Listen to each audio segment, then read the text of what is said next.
Better. Size this. All right, everybody can see you now, Nate. Thank you for being patient. Hallelujah. Sorry about that, everybody. I had problems with my Discord, and I forgot to set my camera up while I was setting everything else up, so we were a bit late starting there. I swear I am a professional streamer. I'm not. I do not get paid jack and all for this, but thank you, everybody, for joining us. This is what I like to call CSP Talks. And what we do is we like to interview a person that is a member of our community or the wider community and talk about a important topic with somebody that has either direct experience, is an expert, or has just done a ton of research and become like kind of the layman expert. Tonight, we are joined by Nate. And Nate, why don't you introduce yourself to my audience that might be watching in now or in the future and talk a little bit about yourself, and then we can go into this and get started. All right. No, that's great. Yeah. So I'm Nate Dallin. I'm an attorney in Omaha, Nebraska. I specialize in immigration law, specifically immigration defense. So that means I don't do a ton of visa work.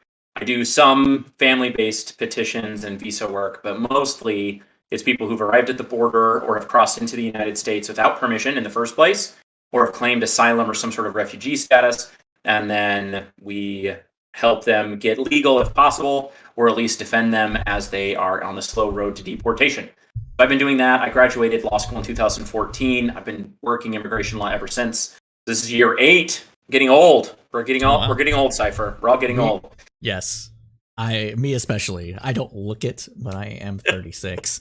So yeah. So I think so that's kind of what I do. I outside of doing the actual petition work and then work in the courtroom, I've tried pretty hard to understand a little bit of the demographics, what it is that actually causes people to go to and from. And then I watch the border very closely. And so I understand what the law is, what happens when somebody gets an intake at the U.S.-Mexico border, what their options are, how that works, what's legal, what's not legal. Those are all things that are up my alley and I do professionally.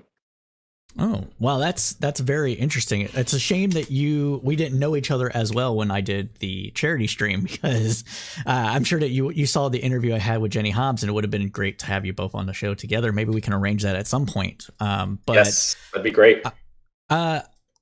So the way I like to conduct this is that I like to do basically kind of like a mini interview, get to know you a little better, I'll have the audience get to know you a little better, and then we can get into the nitty gritty. So we just heard from Nate that he is an immigration lawyer. What made you want to become an immigration lawyer? Yeah, so I'm a member of the Church of Jesus Christ of Latter-day Saints, commonly known as the Mormons. So I'm Mormon. So I did a 2-year mission in Ecuador from 2005 to 2007. I learned Spanish. I was completely embedded inside of the Latino community. I didn't see anybody who spoke English for over a year at one point during that stretch. And so I created an immediate connection through that time with the people. And I sort of had this nagging question. So I picked up Spanish there. So I'm fluent in Spanish and I use it every day. But I picked up this interesting question, which is how come Ecuador isn't in the same economic position as the United States? I think as a young person, I'd always sort of believed that we were doing something differently or better than other folks. And that is not true. And so when I was down there, I was like, this isn't like they're just 1 or 2 good ideas away from being a powerhouse of a country. Like there were some serious limitations. And then that led me sort of on this slow path as I got into law school, trying to understand what causes people to immigrate or emigrate. Why do people move? Why do they start new lives? Mostly, though, when I was in law school, I focused on criminal work. So I was doing a lot of criminal prosecution and defense work. And so I was inside of that part of the universe. But as soon as I graduated, the first job that I applied for was with an immigration law firm doing principally this, immigration defense. And I got picked up immediately, and I've been working ever since. And so that's kind of how I got there. But to me, it's not intuitive. My intuition would be that everybody is more or less the same, and all places are more or less the same. And that's not true, right? That's just not true. So places really matter and are very different. Language really changes a way that person, conceptualizes of ideas and thoughts and music and everything. And then you add in the layers of demographics, and you add in layers of history, and you add in layers of geography, and people's decisions are actually fairly complex.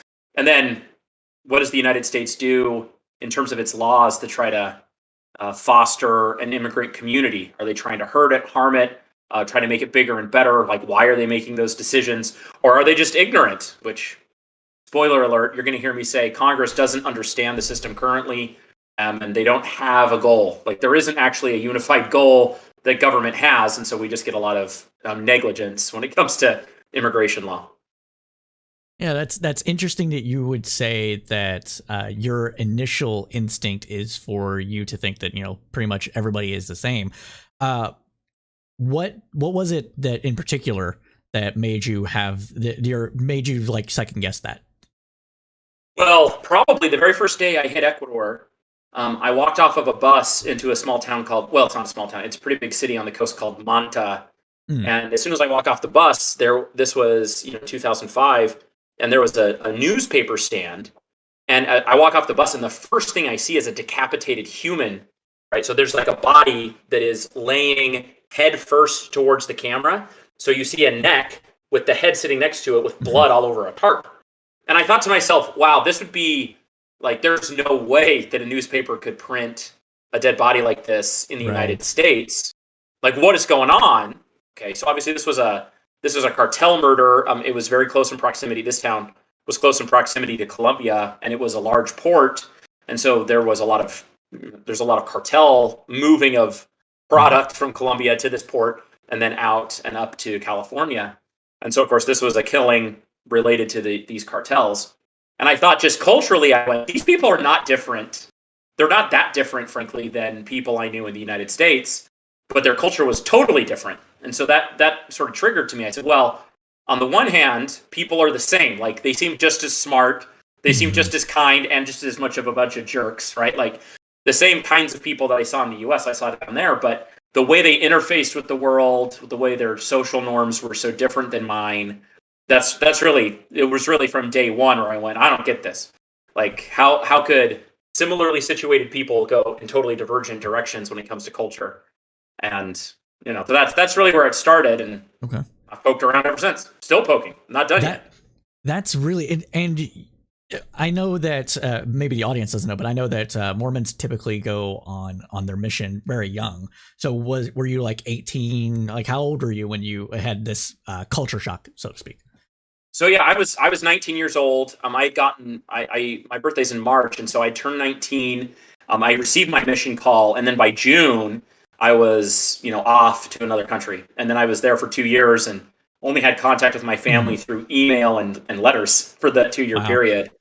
So yeah, it was a total immersion experience, and it was very different. So I didn't do touristy stuff. I went back later in 2011. I went back sort of as a tourist. Totally different experience, right? When you're not in the huts.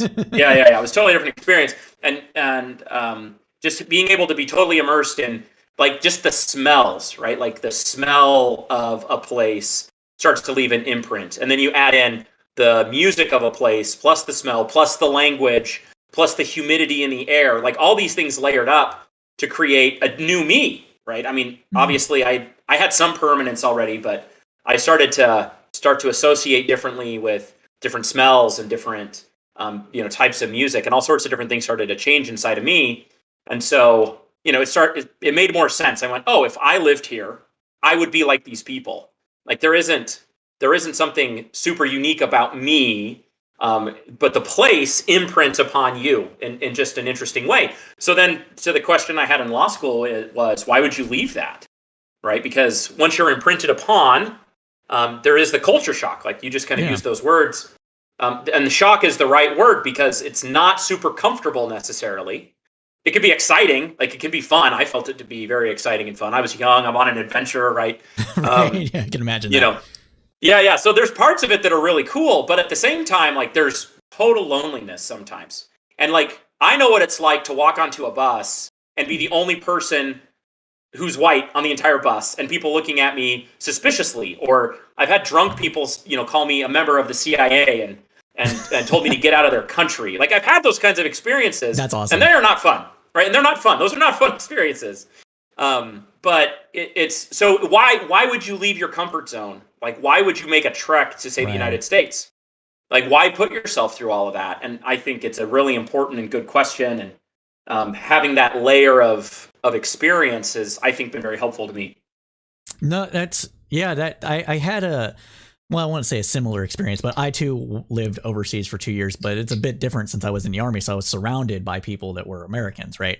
But I had similar kind of like maybe not being called CIA or anything like that, but being maybe the only white person on a bus, or being in a like I went to an anime convention while I was in Korea, right? And so I was literally the only white person there, and everybody's like, "Oh, hey," like so it was Yeah, definitely yeah. interesting. Would you say that you already said that your experience on mission like had a profound impact on you? Do you think that impact was more positive than negative? Oh, absolutely. I mean, for me, it caused me to have the beginnings of a reorientation in my mind about how to approach people, because understanding sort of at an intimate level that the things that are comfortable for folks, the things that are really the core of their character, are things Hmm. they probably didn't choose, Hmm. right? Like all sorts of different preferences are not really chosen, at least not cognitively chosen. They're sort of imprinted upon you. Then you make decisions based upon those imprints. And so now when I see people and I see what I might consider to be, behavior that I find to be unbecoming, oftentimes my mind now immediately goes to, there are reasons that that's the case, right? Like Right. there are very good reasons for why people do and think and operate the way that they do. It's just a matter of trying to understand the layers, peel back the layers, and then you can really start to understand somebody more intimately. The language part is, I think, the most interesting. So getting into Spanish, like knowing enough Spanish to have a conversation, is a huge milestone. Oh yeah. But then, but then being able to formulate your own jokes in another culture in that language is like at the next level. And then understanding rap is like the pinnacle, right? Because like it breaks all the rules, and then it starts to change the way you even think about things. So like a feeling will come up, and this still happens. My wife also speaks Spanish. She's a white girl from Omaha, but she also did an 18-month mission in Uruguay. So like there are just certain words and phrases where if I have a feeling or a thought, the word that I associate to help me understand that feeling or thought is still in Spanish, because it Hmm. just frames better. Like it's just more useful to me. And so understanding that different language will start to shape, literally change the way your thoughts operate, was also very helpful to me. And I think in the U.S. context, different regions this can also make a Hmm. difference in different regions and different communities, and so Sure. those have all left really big impacts on me. That makes a ton of sense. I know, like, I don't speak another language. I've tried to teach myself another language. It didn't work for me. So, but I know from other people that I've talked to that speak different languages that they often find themselves able to sometimes better express a certain emotion that's more culturally associated with the language they've learned than it is in English. My best friend taught himself Japanese, and he often has this kind of thing where he's like, "Oh, I don't know the word in English to describe this, but this is what it means in Japanese. It kind of means this, but not really." Do you think that's like similar to? Do I understand this correctly from your perspective as well? Yeah, and think of it this way: like there's this interesting philosophical debate: what comes first, thoughts or language? Like there was Mm, this huge debate in the 60s, I think it was. This is not my area, so I don't know all the dates on this, but for I sure. think it was in the 60s. There was a lot of scuttlebutt about, like, okay, if you were to grow up in a situation with no language, could you even form complex thoughts? Like, is it possible to have a complex thought without having the framework of language? And of course, the answer is it's deeply complicated. We had some natural experiments where, and of course, they're horrific. But Right. if there were some children who were so deeply negligently cared for by parents or grandparents that they grew up in circumstances where they didn't hear more than 5 English words a day or Hmm. whatever, and of course all of these people are broken, and so even after they're taken out of those environments, there was Yeah. one girl who I think she got taken out at like 9 or 12. She's never really learned how to speak, right? She it just Yeah. hasn't ever happened. So there does seem to be something about the way I form thoughts is wrapped up in my languages, and some of that's colloquial, some of that's Spanish, some of that's the Queen's British, or the Queen's English, some of that's religious stuff. Like all those different things help shape my thoughts. And so it's not just to say that there are certain things that are just better expressed in another language, which I think is true. But I want to impress upon you this idea of when an emotion starts to rise, I use language to interact with that thought or feeling, and it becomes something new, right? And so I think that if like I just taught you a bunch of cool Spanish words that have to do with emotions or feelings or ideas that Sure. aren't really ubiquitous in English, it wouldn't quite be the same because it has to interact with that thought and sort of change the character of that thought or that feeling. So it's tough. It's very, very tough. But yes, on the whole, you've got it. You've got it right, and your friend is not lying to you. He's not trolling you, Cypher. That's not what's going on. Appreciate the confirmation on that one. Yeah, I think it's fairly interesting that you've had this kind of experience, and one of the things that I'm curious with people that have had similar experiences, maybe not necessarily mission work, but spending 2 or 3 years abroad and in some sort of selfless like act. Do you think people would generally benefit from doing a similar experience to what you've done, like maybe even minus the religious context? Yeah, well, I would add of course, I love everyone in my church. We'd have a big party. Sure, But no, sure. yeah, no, but you're so my answer to that is yes.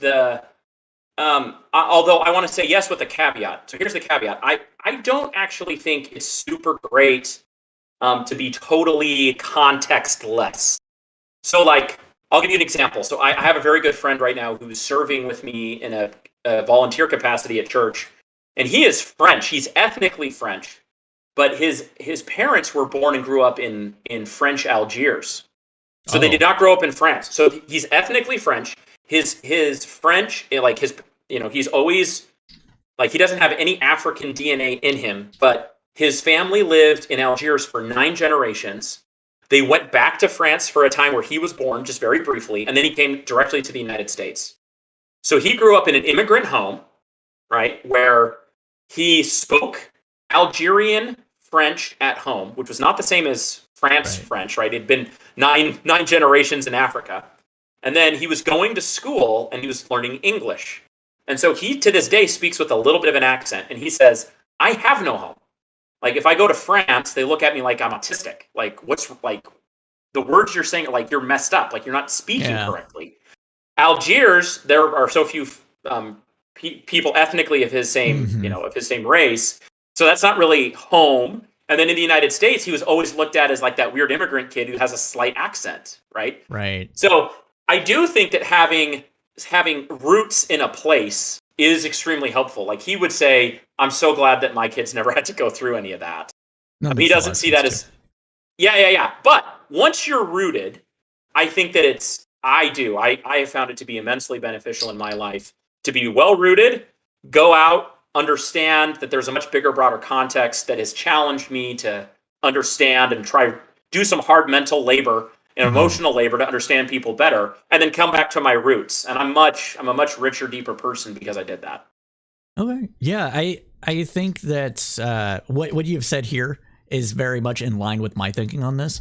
I personally think that maybe the United States would benefit from a break between high school and college and do a thing I would like to call city year or a regional exchange or something like that. So you have somebody that lives on the coast, they go to the middle of the country and vice versa.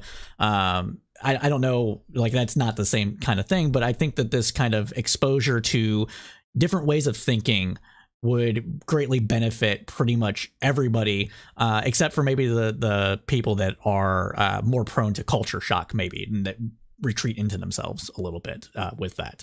Because I did know a couple of Yeah, people, and I think that's generally true. I will say, go ahead. no, I was just gonna say I do know a couple of people who, in that kind of environment, they actually retrench. Mhm. So I can't tell you exactly like what it is that causes some people to go one way or the other, Sure. but amongst the missionaries that we had, those who came from the United States, there was a minority group who sort of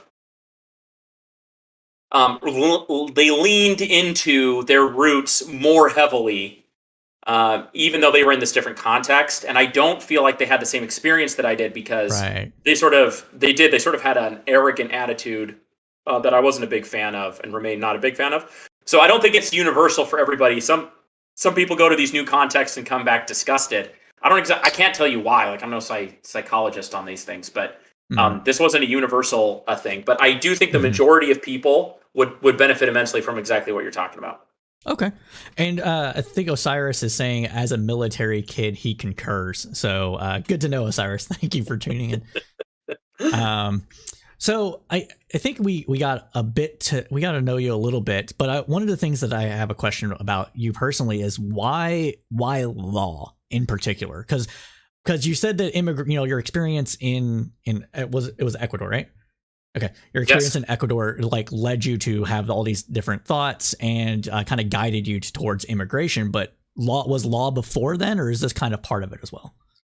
Yeah. So my dad's a lawyer, Oh, and yeah, I mean, it's sadly I don't have like some cool story about this. I really liked that lawyers do seem to get trained in wordsmith logic, if that's I just coined that term. But it's this idea that you can use a logical framework with a series of words to really to it's like teaching a class almost. You take right. somebody down a logical set of paths that if and that was very attractive to me, was to learn some of those skills. And then I love law school. I don't know if I would recommend being a lawyer to everybody, but I would recommend Sure. law school to everybody. So that's because it is it the law also challenges you to try to leave your intuition behind as often as possible, and then Makes just to try sense. to get the cold facts of the law. Now that's, by the way, that's not a value judgment. That's just Sure. the Anglo-Saxon British common law tradition we have in the United States. That's the approach.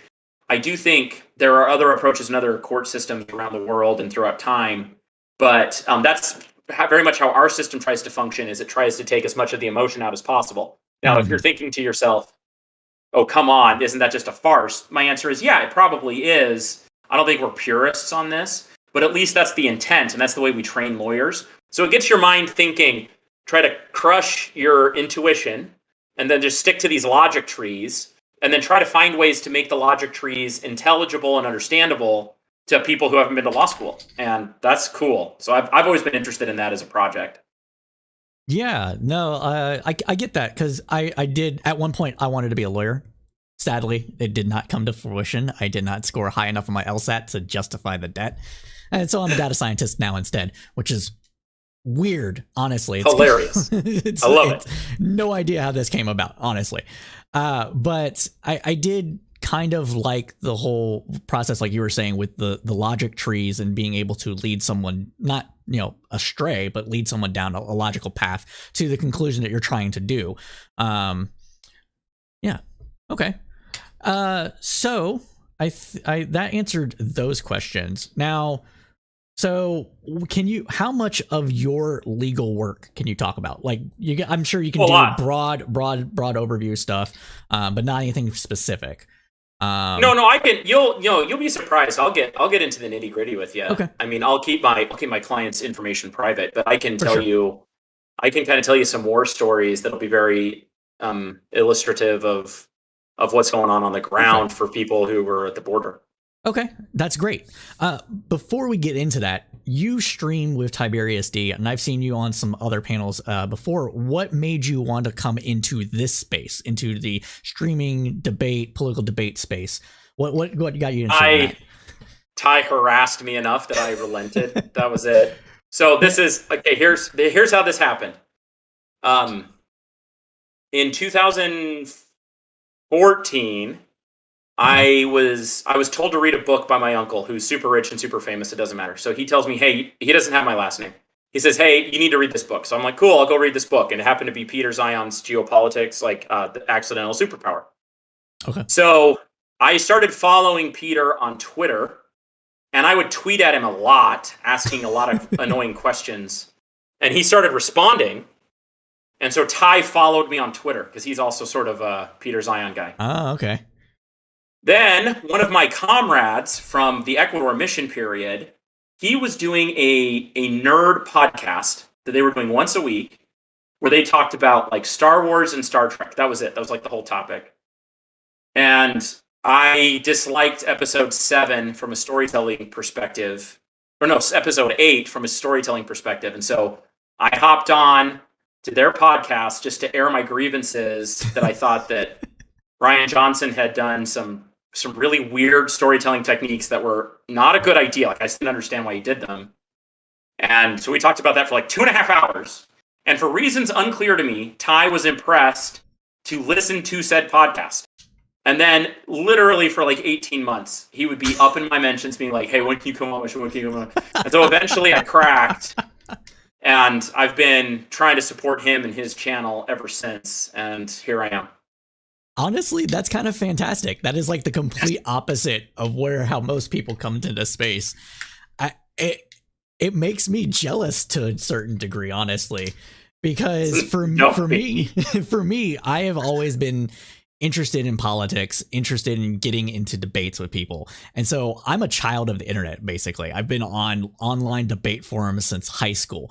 I happened across several troll forums that were interesting. One of them was a very anti-religious one where religious people were going to for some reason, and that was fun to see them actually, some of the fundamentalist types, or actual opinions behind the air of I'm just trolling. 4chan, actually, believe it or not, I was in I believe 4chan. We've all had the moments where we ventured onto 4 and 8chan. That's all right. You can admit it. It's fine. 2000, but neither here nor there. But I think most of the people that come onto this space are just incredibly full of themselves, me included. I have an opinion and I want people to hear it because I think my opinion's right. And hearing somebody like you saying, I just kind of got badgered into it and I like discussing stuff, that's the way it should be.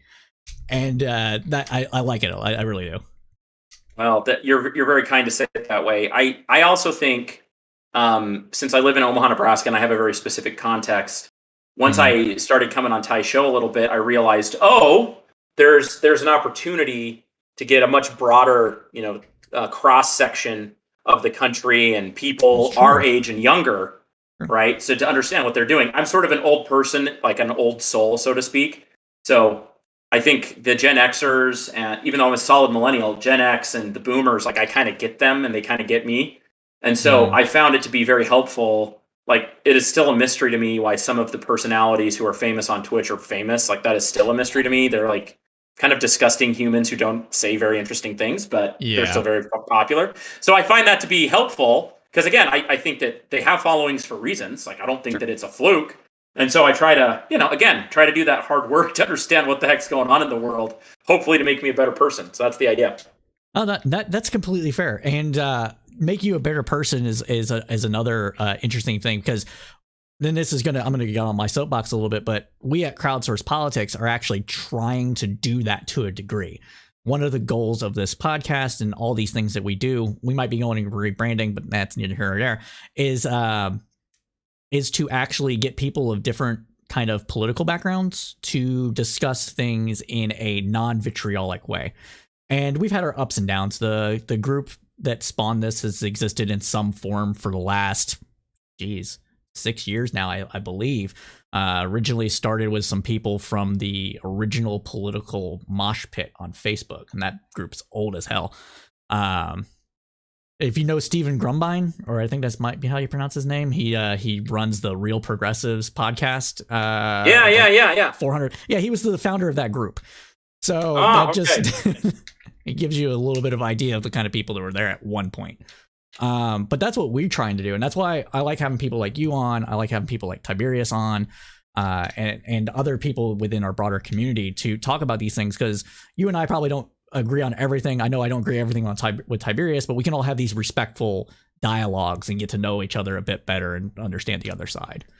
Well, yeah, and I think as we continue to grow as a nation, we have to find ways to get along with people who are not of our same persuasion. We still have to find ways to make peace. 100% agree with that. Okay. I think that answers pretty much all the interview-like questions I've had for you. So let's go ahead and get into the kind of nitty-gritty what we're here to talk about, which is immigration and the border. For for our audience that might just be joining us, we are wanting to talk about this for a number of different reasons. One, it's always going to be a huge topic within the United States, just where we are politically and culturally. People are still saying we have to build the wall. There's other people who are saying, no, we should let everybody in. And there's other people that say, hey, we need 1 billion Americans like today to face down China. So these are all the kind of things that we have in the United States that is giving this kind of texture to this debate. And Nate was so gracious to join us on this and bring some of his direct experience on this issue as an immigration lawyer. So what are one of the things that, as an immigration lawyer, first of all, that you think that nobody else, regardless if they're on the left or the right of the political spectrum, really understand about immigration? Oh, geez. Okay, so it's this. A normal middle-class person from a country that is not the United States has no path to immigrate here. Right? There's an assumption made that there must be legal ways for good people to come to the United States, and the answer is no, there's not. So there are, I call them the 4 buckets. This is a little bit of an oversimplification. Of course, there's layers of nuance. The Immigration and Nationalization Act is many, many hundred pages long. There's a lot of issues in it, but there's kind of 4 categories. Number 1 is family-based. So if you have an immediate relative in the United States, you can immigrate here. Second is employment-based visas, meaning if you already have a job offer in the US, you can immigrate here. Emphasis on already have. If you're just like, I'd like to go to America and get a job, no, there's no path for you. Third would be, let's see, so it's the asylum and refugee system. Okay, so we had to sign that as part of the end of World War II. Sat down, and the history on that's very interesting. I don't know if we want to get into that. And then the 4th category is the lottery. And so there are 50,000 lottery tickets that are basically created each year. All countries in the world minus 4 can all participate in the lottery. But of course, hundreds of thousands of people, like millions of people apply for this every year, and only 50,000 actually get their ticket punched. So if you're just a normal, hardworking person who wants to come to the United States and you have no prior connection to the U.S., there is no path for you. And frankly, if you don't have family, there's still no path for you, because even if you get a job offer, the number of H-1 visas that are available are capped. And so there's probably 3 or 4 people that apply for every 1 visa that's given. Wow. And so, it's family or bust. And so if you do not have immediate family, and I don't mean like third cousins once removed, I mean mom, dad, spouses, brothers and sisters. That's it. That's the extent of the thing.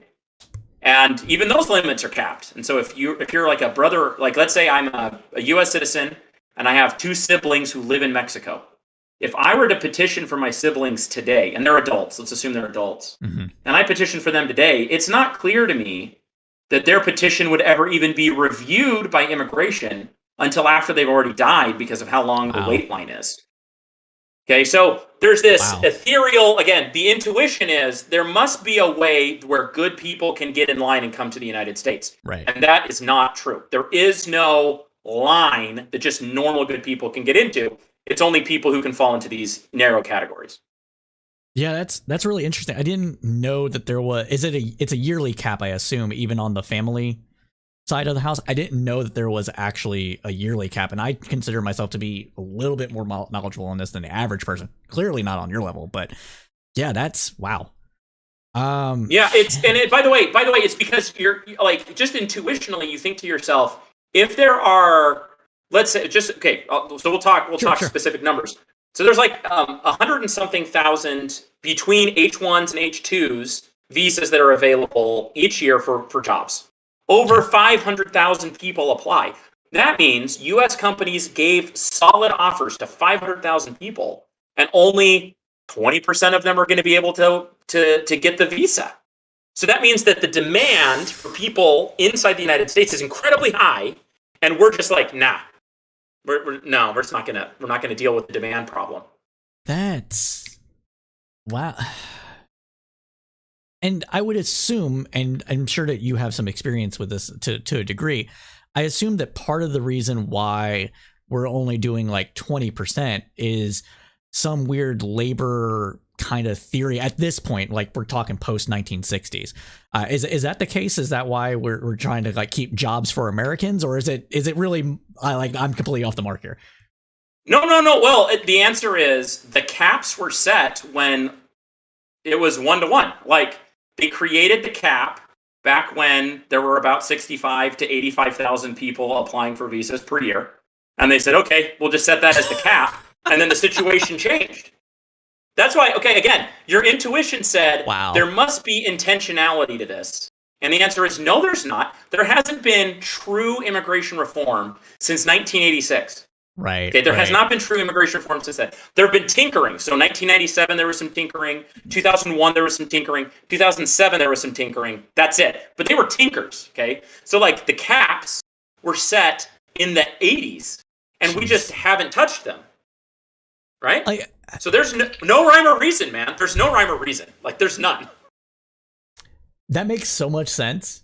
But at the same time, why write a law like this with a hard cap limit rather than some sort of percentage-based thing? Well, like, at least number one, you're a data scientist. No, right. Number one, you're a data scientist, so your mind immediately says there are like obvious, easy solutions to this problem. What the freak? Yeah. So, and I commend you for that. The answer to that actually has to do with the history of immigration in the United States. The first immigration law that was passed, like period, was the Alien and Sedition Act during the French Revolution, where basically we said, if we are at war with another nation, we take 0 immigrants from the nation with whom we're at war. Okay, and so that was like national security. Okay, that was the idea. Kind of made some sense. Now, the Alien Sedition Act was later found to be unconstitutional and was vacated, whatever. You don't see another immigration law until the 1880s. So we have basically a 100-year run with no immigration laws. And guess what? If you go look at your family tree, the likelihood that at least part of your family tree came during that 100-year period where there was, if you get here, you're in. That's where my family comes from on both sides. But sure enough, that's where the majority of the sort of ethno-nats, that's when their people came, and there were no requirements. Okay, so like that's interesting. The law that was passed in the 1880s was the Chinese Exclusion Act. And so it was just a straight up racist, we don't want so many Chinese people during the California Gold Rush.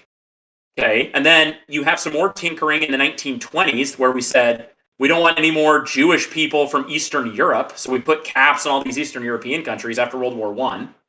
Right? So like our immigration policy has been openly racist. Yes. Right? Like there wasn't all of the history of our immigration system was xenophobic. Mm-hmm. It looked inward, and it was designed to just keep the undesirables out. Right. And that was it. And so if you just look back, we don't have a robust immigration heritage in terms of the law, in terms of our culture and our people and our dynamism as a country. Like everywhere else, we have a deep cultural heritage of immigration. But in terms of the law, we're like idiots. Like we don't have good developed legal precedents to handle these situations, and no one wants to deal with it now, so they won't. It's just easier to be negligent. It's politically easier to do nothing than to actually try to make a difference. Yeah, that bit is so true, because when under Bush, actually, Bush was the first one that got torpedoed, right? The immigration, the overhaul, so to speak, that was supposed to be this grand bargain between everybody. And I am not as knowledgeable on that as I should be, so I don't know the particulars, but I just know that it was, the torpedoing under Bush and Obama happened from this, at least under Bush, it was nascent. Under Obama, it was the Tea Party. And it was this nativist kind of reaction to like, well, we can't have an unsecure border, so let's do that. And that just got the whole thing like done. So, and nixed. Would you say that is probably why it is more beneficial to have just let the status quo stay if it's on the more Republican side of the House? Or would you say this is more a bipartisan kind of thing? Well, as an immigration lawyer. Okay, yeah. So this is a good question. So the answer to your question is it's actually deeply complicated, because I see us as having three separate immigration issues that are they overlap, but they are separate buckets. So, immigration issue number one, you could describe as the border. So we could talk about that as its own thing. Issue number two is, what do you want legal immigration to look like? Like, what would the caps be? What should the requirements be? Is there, do we want to incorporate lottery systems, percentage systems that are attached to unemployment and GDP growth? And like, Sure. you could come up with creative ways to do that. And then, of course, the third bucket would be those who are already here who don't benefit from that system. Right. So, like, all three of those, in my opinion, are distinct, separate problems that obviously have overlap. Sure. And so, it depends on the issue. So, just take this a good example. So, just take the border. Republicans used to be, in my lifetime, Republicans were the ones who wanted more immigration. This was during the height of the libertarian pro-business movement. Yep. People like George W. Bush said, we need to just give driver's licenses to everybody, and then let's just give temporary, like 5 years visas to basically anybody who can find a job in the U.S. And at the time, who was against it? It was Bernie Sanders, the labor movement, right? And so a crazy interview. Bernie Sanders in 2015, he announced he's going to run for president. He sits down with Ezra Klein, who at the time was at Vox, now at the New York Times. Tip of the hat, Ezra, moving up in the world.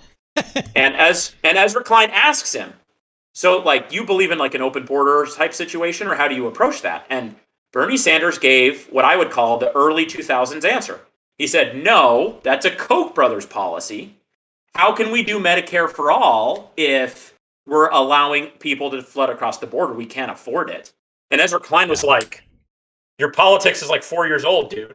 Yeah. And he did. He abandoned ship on that throughout the campaign, and you haven't heard a thing about it since. But this was actually the old labor from the Democratic Party. The old labor movement, the unions, absolutely felt that way because they saw cheap labor coming across the border as something that would undermine their goals as union workers and try to establish higher wages, etc. So, like, these things, they don't fit real nice and easy inside of ideological camps, except for nativism. So if you like populism that has a nativism bent, it doesn't fit at all. And what you want is a lockdown border, no visas, and deport everybody who's on the interior. That's really the only coherent explanation. It would just so happen to ruin our country, be the most immoral thing that's maybe been done since Attila the Hun.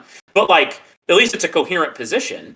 Everybody else, they can't quite figure out what the right answer is on all three of those different buckets. How much immigration should we have? What should we do with the border? And what do we do with the 13 million people who were here? The Democrats are really good on the last one. Legalize everybody. Okay, cool. What about the border? Well, we actually do support some border security stuff, but like, I don't know how much. Well, how many visas should we give out each year? Well, we get a lot of pushback from some of the union people and like the Silicon Valley guys. They don't, they want more H1s, but the workers really don't. Like, it's a mess. It's not easy. And so my point is, the politicians cannot agree inside of their own caucuses unless they're total hawks and they're idiots. That's the only way you can come to an intellectually honest position.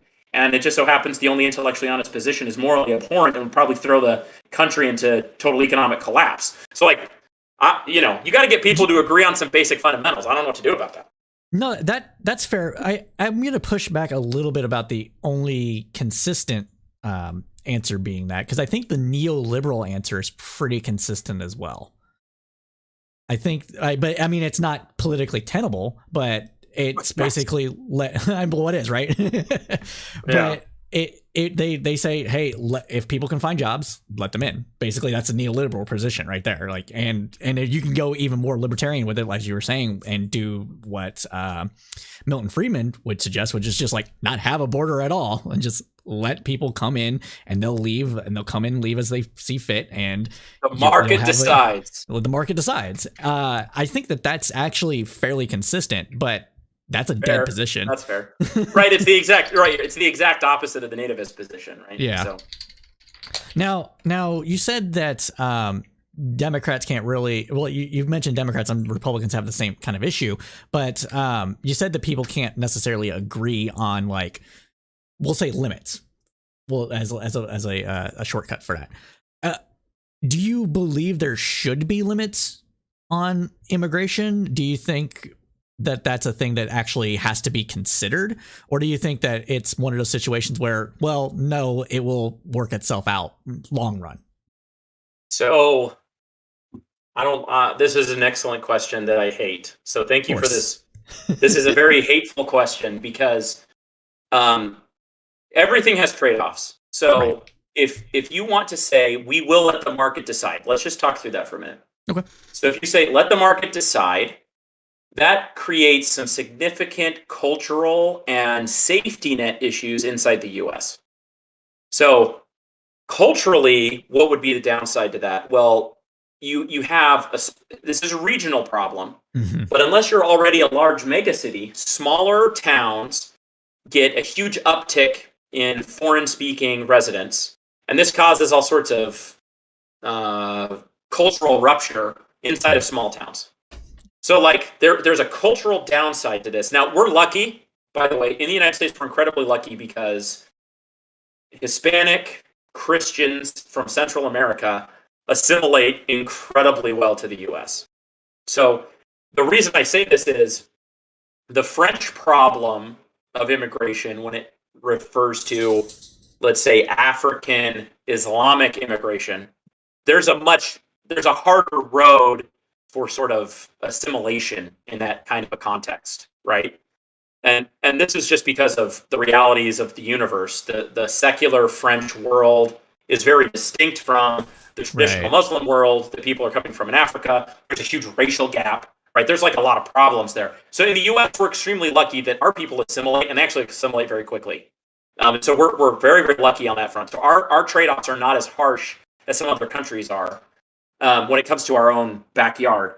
So, but you still have to recognize there is a cultural backlash inside of small Sure. towns when these things happen.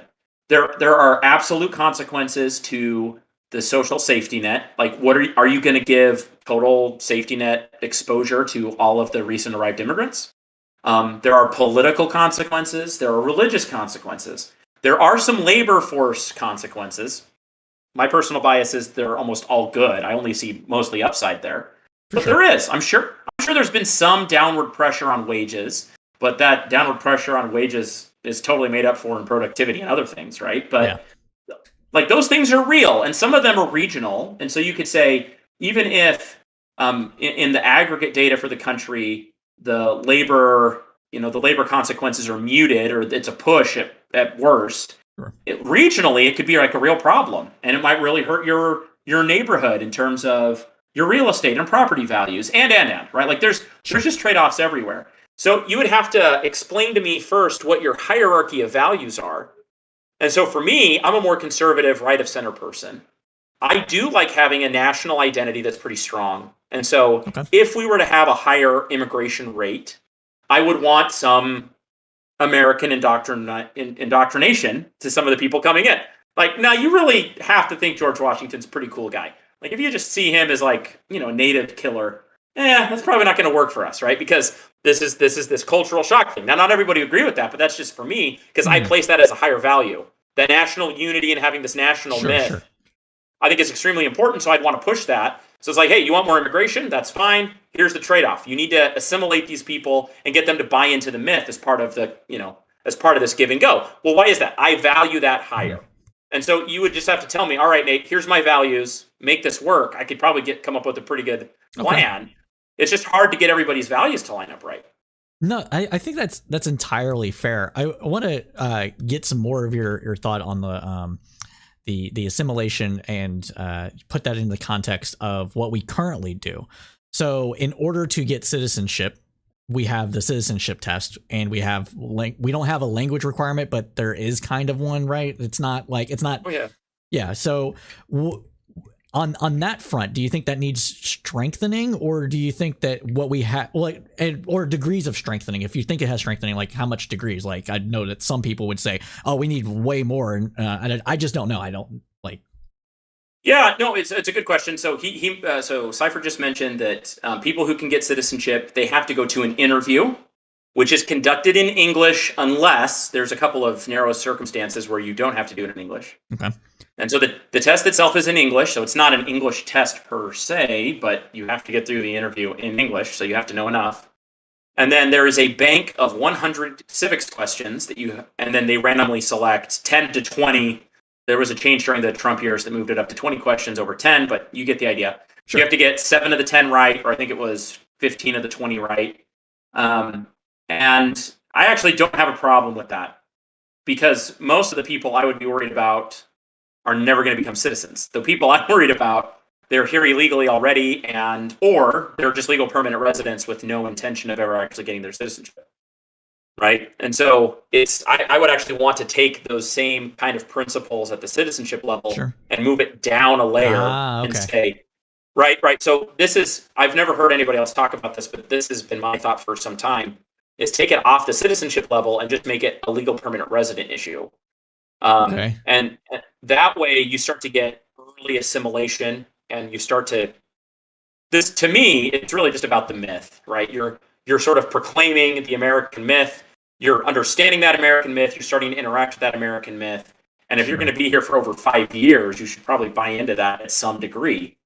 Some countries will freak out about this. So if I'm I'm Han Chinese national, and I'm over here on a 7-year work visa, they're going to lose their shiz over this. But my response is, that's the cost of doing business, man. Like, right. Sorry, like, you're gonna have to come. We're gonna talk about, the freedom of speech and how awesome that is to all of these Chinese guys, rocking these long-term visas, and that's just part of the cost. If you don't like that as a deal, and that's a deal breaker, we'll see you on your way out. Like, try to attract the businesses over to your side, I guess. Yeah, that's what they'll do. And so that's right. And same thing. Like, I could see there being some of that also going into the student visa category. Again, that would make people really upset, right? But I mean, to my way of thinking, that's really what this is about, is trying to get it in earlier. Because by the time once you decide to become a U.S. citizen, you're kind of bought in, right? Yeah. Like you've made the decision that for whatever reason, it's a huge advantage to you to sort of to embrace Americana. To varying degrees. There are some, the most anti-communist people I've ever met are people like Dinesh D'Souza, who are these like kids of immigrants or actual immigrants who I hate my old country, never be like them. I'm so mad. Yeah. Okay, I get that. So like those people, I'm actually not worried about them. It's the people who are like, no, I'm never getting citizenship. Like, I'm Korean. I've met these people. I'm Korean and I live in the United States and I have a green card. I'm never going to get citizenship in this country. What's in it for them at that point, right? So yeah. No, I get it. So that's my way of thinking. Gotcha. Yeah, no, I'm glad that you were able to explain that so succinctly. I don't know if I agree, but it definitely gives me something to mull over, and I'll definitely give that more thought than, because this is the first time I've been exposed to this kind of moving that down further, I would say. Anyways, okay. Now let's go back towards the 3 pillars. So we kind of tackled the job one to a degree, and the citizens one.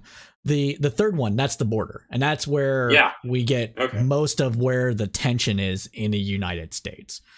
All right. So what about the border do you say that nobody, like similar to my other question, that nobody really understands, left or right? Sure. So the number one thing that nobody understands is asylum and refugee laws were not written by Americans. So I want to make this really clear. Mm-hmm. Asylum and refugee laws were not written by Americans. Americans were involved, but it was written as part of the Geneva Convention and the Nuremberg trials. Okay, so directly after World War II, the West in particular, looked at themselves and said, oh my gosh, barring Jewish immigration during a period of the Holocaust is one of the great blights on our nation's character. Similarly, the way we treated Japanese Americans was terrible. And a lot of countries all over Europe said, oh, geez, we did this totally wrong. We were on the wrong side of history. Now that we're done with this, we're looking back. We need to create a more robust, humanitarian-based immigration system that allows for people who are having a hard time in their home country to get to us. We're never going to relive the mistakes of World War II again. So refugee status and asylum status, the words of those laws were written into treaty after World War II, and then there was legislation that adopted those treaties as law inside of the Immigration and Nationality Act, or Naturalization Act. like, again, this is important to understand because of the next layer. Since the United States does not allow for the common man of Central America to get into a line to come to the United States, what's their only option? Go up at the border and declare asylum. Right? It's Just 1 second. We lost your camera. Just didn't know if you were. I can still hear you, so you can keep going on. But here, hold on. I'll kill this and then I'll bring it back. But yeah, so did this help? Am I back? It reset it. Thank you. Okay, great. All right. So, if I don't have, I'm just a normal, like, let's say I'm a 21-year-old male. I just graduated university in Mexico City, and I look around and go, oh crap. Like, I'm a talented person. I have a lot of ambition. I'm really interested in doing something with myself. I have no opportunities in the immediate environment around me. I'm making the decision to leave my family. I'd like to go to the United States. I have no path. What's my option? And the answer is rush the border and then use this law that was passed in the 1950s or was created in the 1950s by treaty and just say, I claim asylum, give me a shot. Okay? So because that's the environment we've created due to the incentive structures built inside of the American immigration system, that international asylum and refugee program becomes the release valve for all of this demand. And again, the demand is created by us in the United States. The United States has created an environment where we need these people to come into our economy. Another day, if you'd like, we could go through a slide deck that shows how our demographics and our job market just sucks these people up, and we need them in order for our economy to function. Yeah, I'd like to see that. So we need them. Yeah, it's very interesting. It's like once you start to see it, you go, oh my gosh, we're so stupid. But we're pulling these people into our country. Their environment is not great, and so they're getting pushed out of their own country. And the only avenue that we have, the only release valve for that bent up demand is the asylum system. And so people get to the border and they claim asylum. Now, I will say, too, that a lot of men, especially the 21-year-old I just mentioned, they will try to actually sneak across the border. Women and children will just walk up to Border Patrol agents and say, please take us to be processed. I'm afraid to return to my home country. And because of the treaties that we've signed, we have to do it. Right? Interesting. And so that's sort of the why the border has become what it's become. There's one other element I'll add to this, too, is that the desert used to be impassable. So the North Mexico deserts have claimed countless lives of people trying to cross on foot. Once we built freeways and highways down to the border, and Mexico built them to meet, suddenly people could cross the border. And I will just mention, I think the wall is nothing more than a symbolic nativist move, because in order to build a wall, what do you need first? A road. Yeah. And guess what roads are really good for? Getting people from point A to point B. So right now, there are still, to this day, inhospitable stretches of New Mexico and Arizona desert that are not accessible to immigrants because it would take 40 plus days on foot to cross with no gas stations. You can't go fill up water. Like, there's no water infrastructure. So if you try to cross there, you die. Right. But guess what happens if you build a wall? Right? Yeah. You build the wall. The first step is you now have to build a road. And then if you want to do maintenance on the wall, what if you want to run some lights to the wall? Oh, now I've got to lay some lines. So, well, now we need that. We're going to need some plumbing in case somebody needs to be working on the wall, right? You see how counterproductive a wall actually is to the goal of trying to deter people from crossing. And it would actually make it much easier for people to cross if we actually completed the wall. So if you want to do a big life hack and you're a Democrat and you actually want to encourage as much immigration as possible, say, oh, I'm all in for the wall. Abso-freaking-lutely. My only requirement is we have to keep the wall maintained. So you've got to put down great infrastructure behind that wall so we could go there at any time and fix stuff. And guess what? That would make it so much easier for the immigrants. Hop the wall, get onto the road, right? Call an Uber. Literally just call an Uber. You say, well, Border Patrol would catch them.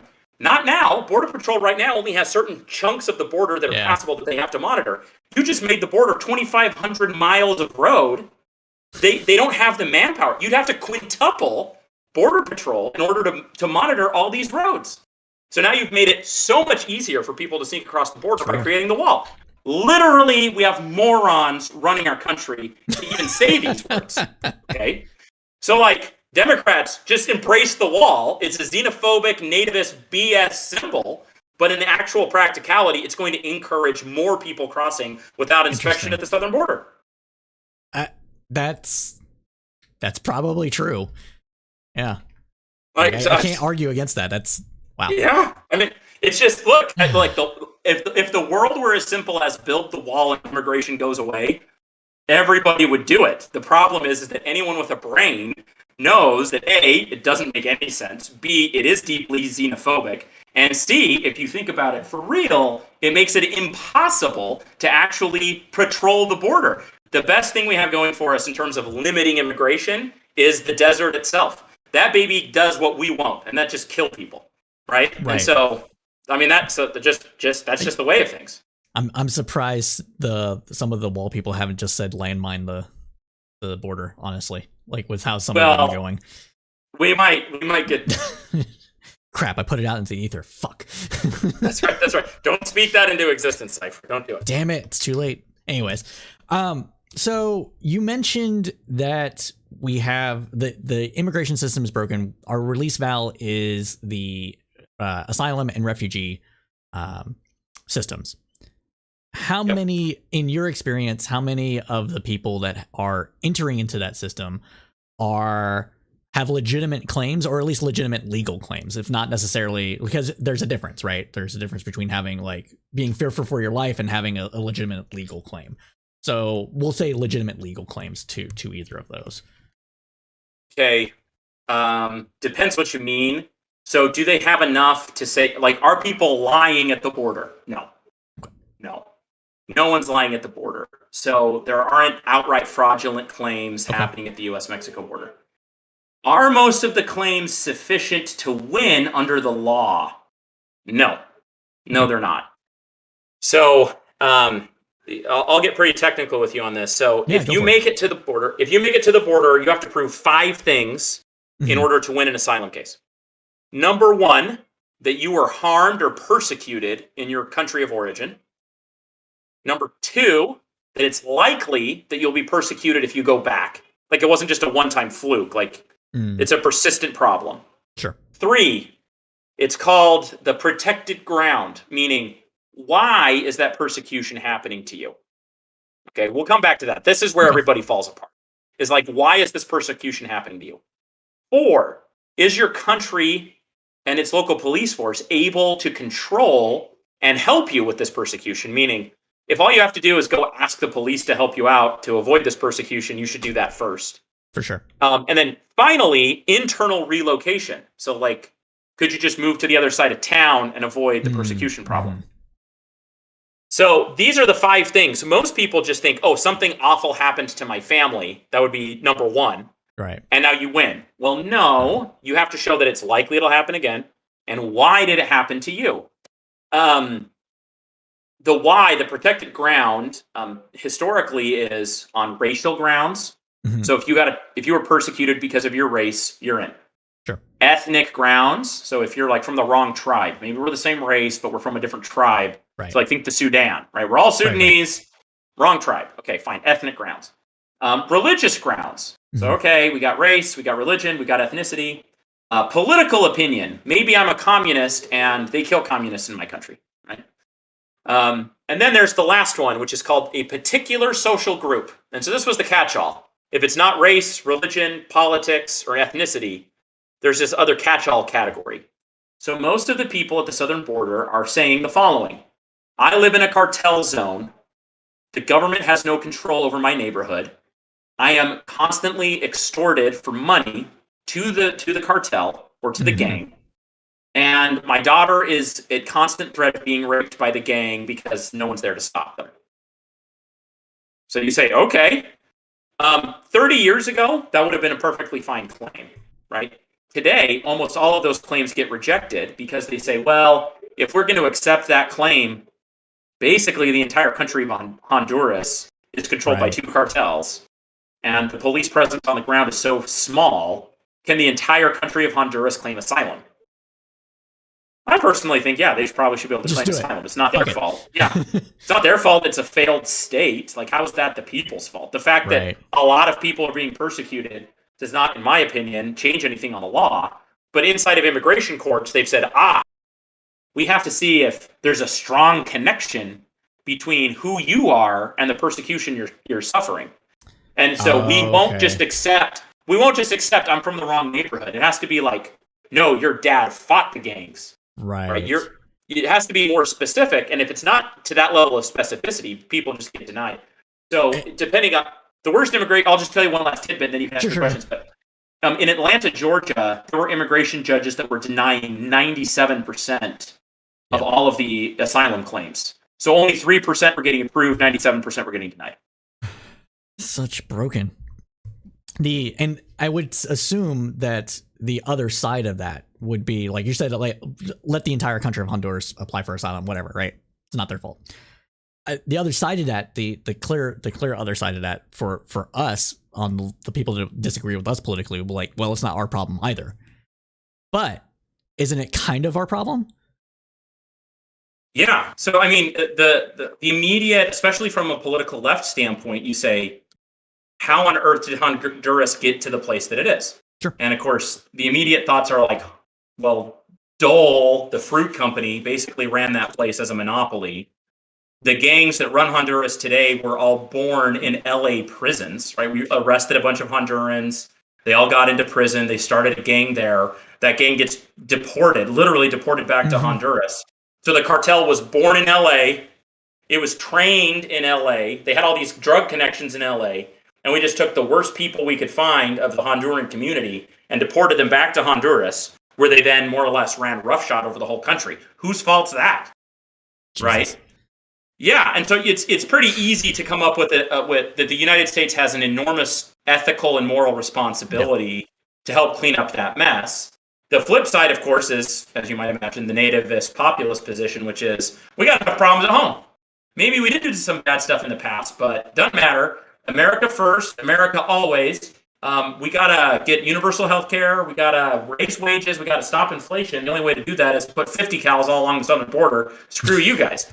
And it's like, well, I mean, that's a position, and I'm somewhat, I kind of say that tongue in cheek, but it's like, I do understand that as part of the social contract, a government, a sovereign nation, has a duty to take care of its citizens before it starts trying to take care of the whole world. You're right. That's probably true.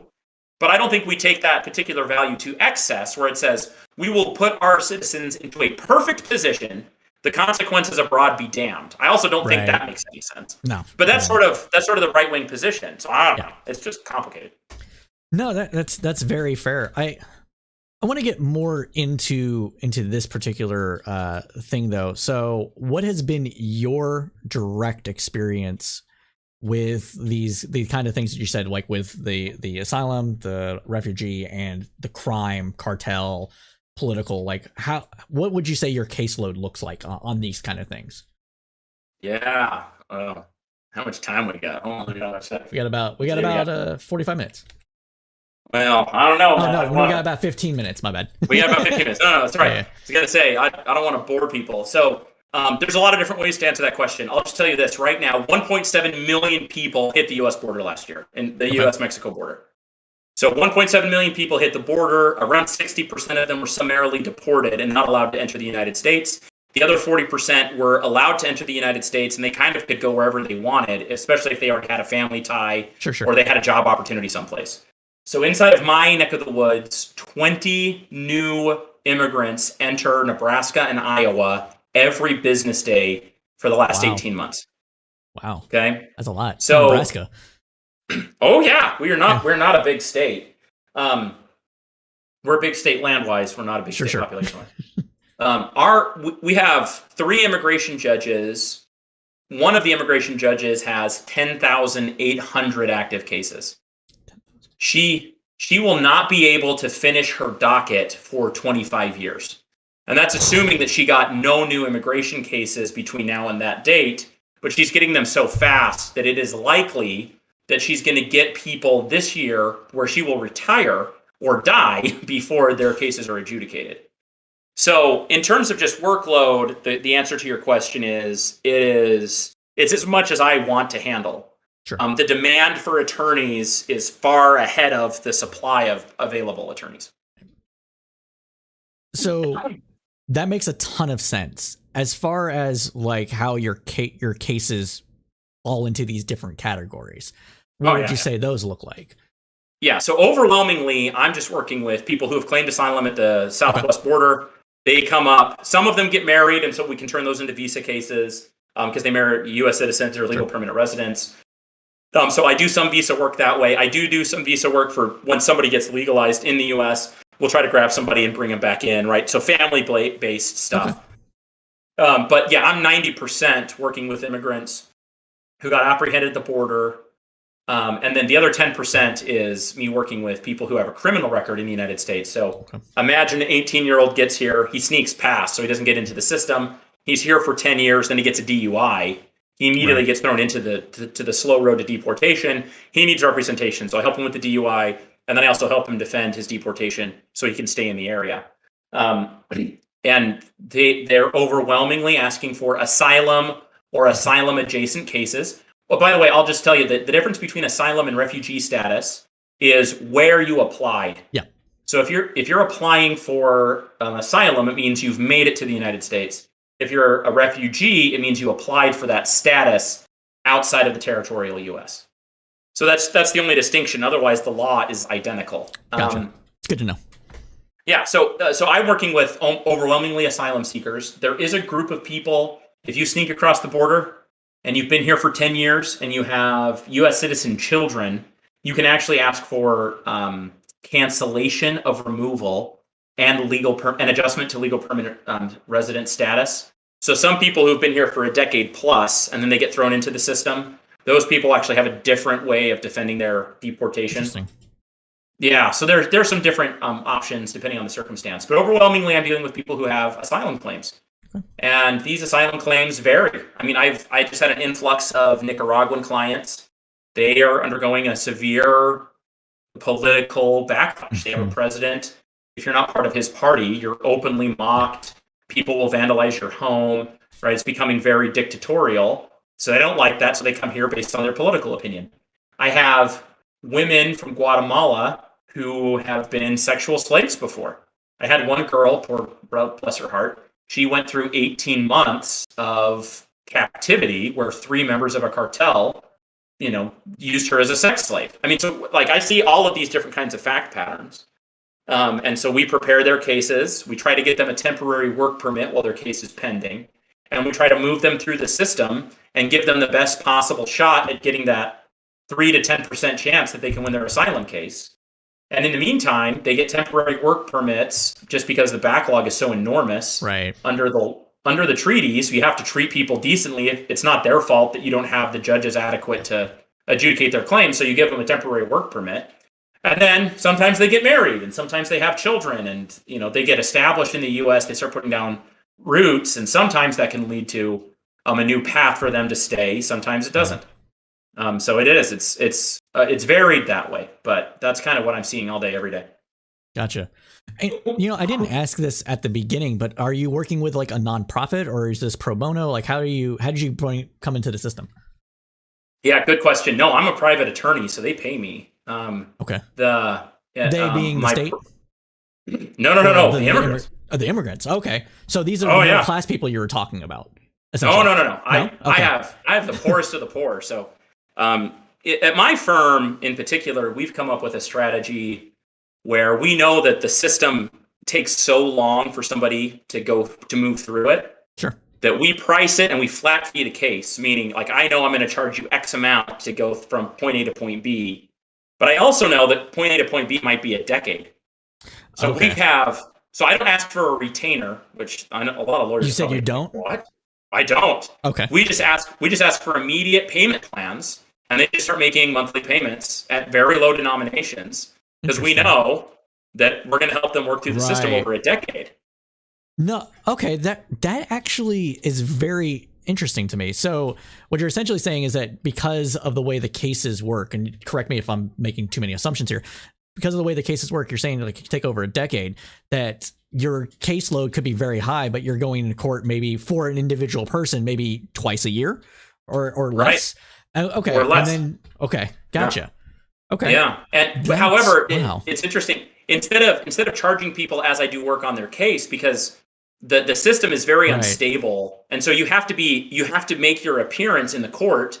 So I will be the attorney of record on a court case for a decade, and the court can move stuff around, give me notices. Like, I have to be on high alert at all times.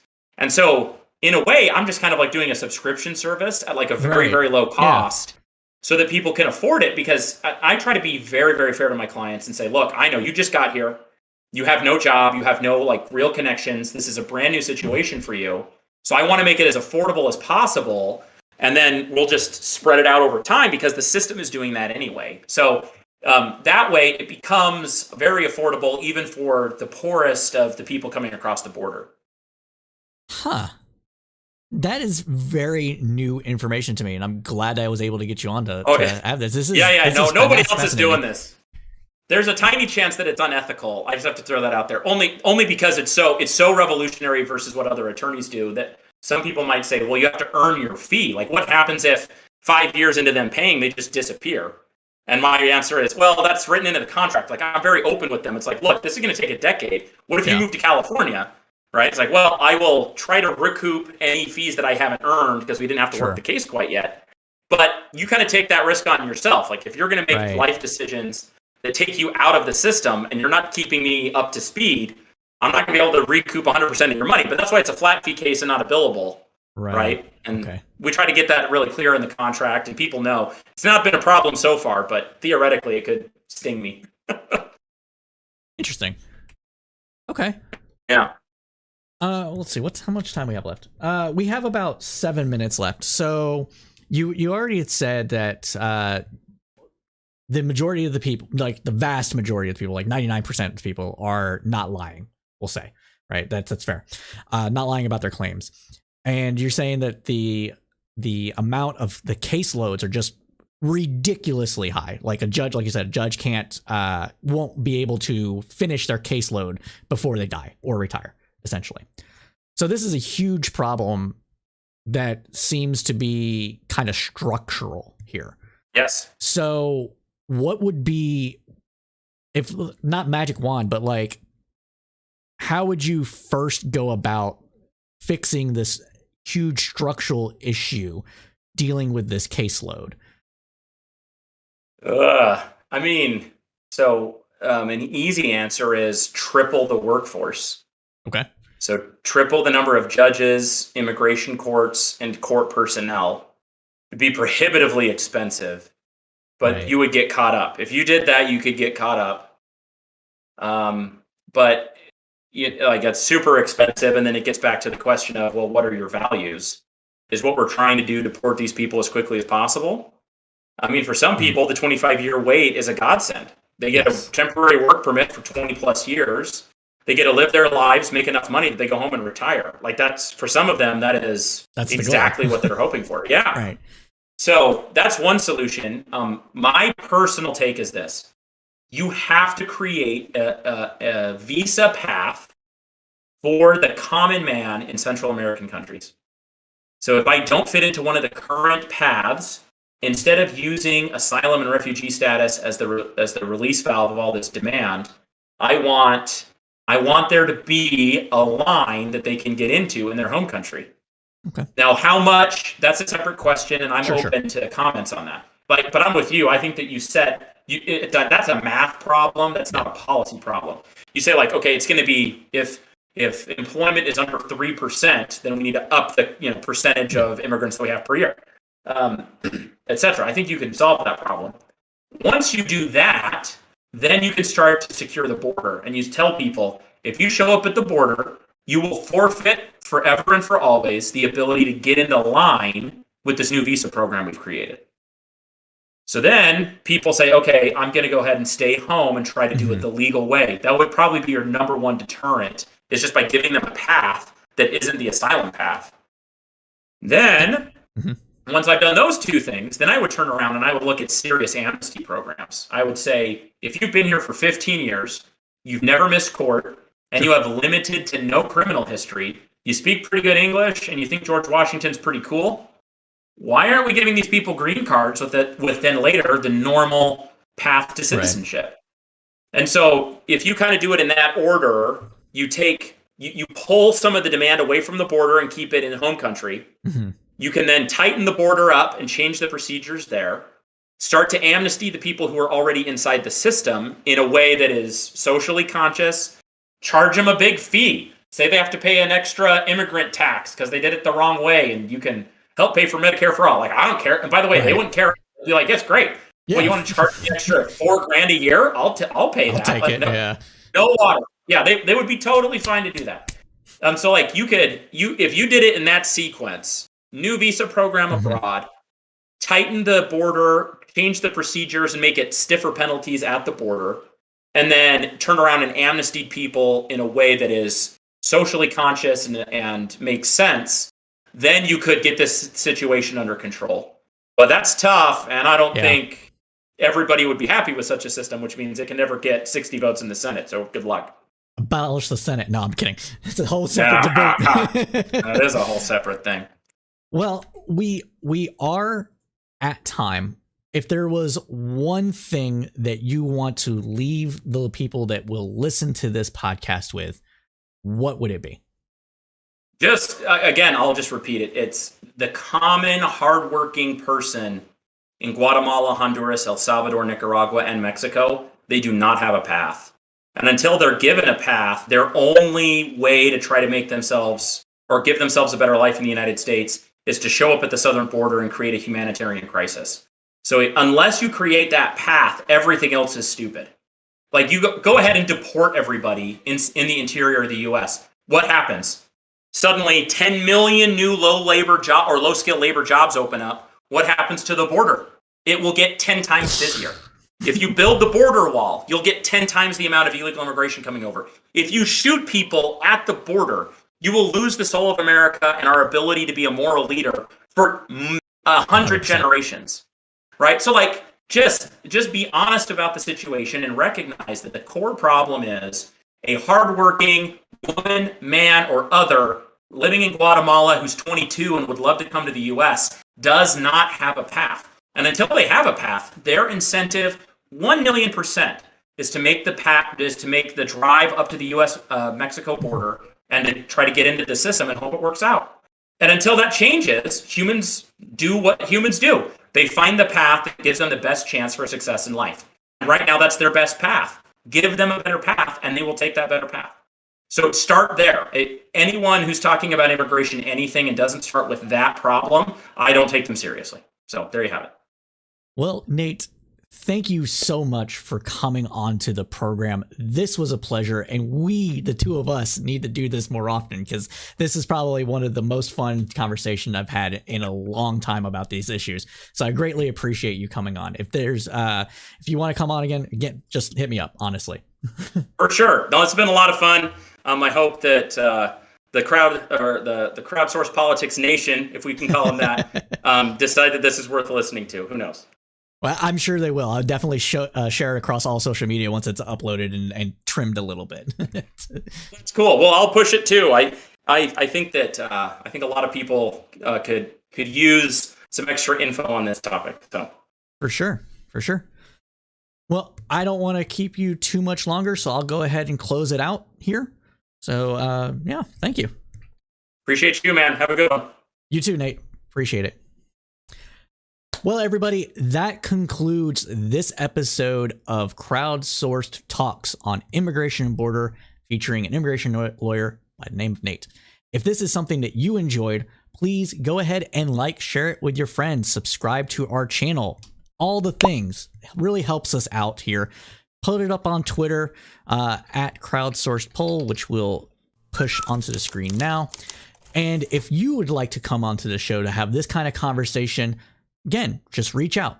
And as we say at Crowdsourced Politics, keep your head up through the political storm. Oh, stay tuned for 1 second. I'm going to raid somebody. If I can get connected.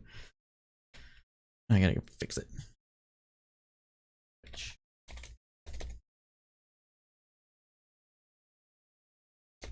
I don't know. I'm not rating anybody. Thanks, Depth of Certainty. Appreciate you tuning in. Is Tiberius on? Yeah, he's live. We're going to raid Tiberius, friend of the show. He's having a show right now, so we're going to go ahead and raid him. Oh, let's do that.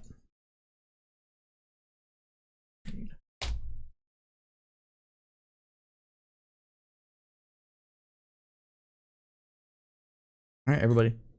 Take care.